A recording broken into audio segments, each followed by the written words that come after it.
جہاں دہشت اور وحشت کا راج تھا، جہاں جینا محال اور زندگی وبال بنی تھی، اب وہاں امن و امان کا بول بالا ہے۔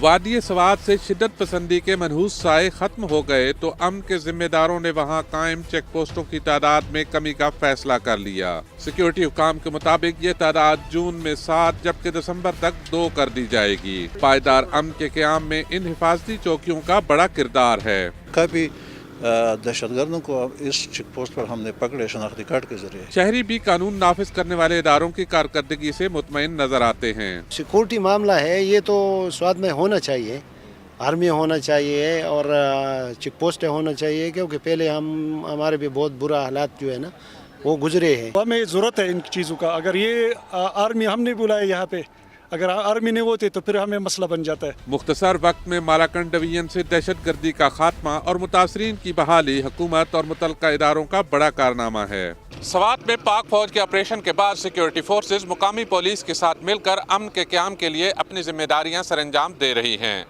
کیمرامین عثمان چیمہ کے ساتھ طارق محمود ملک، سما، سوات۔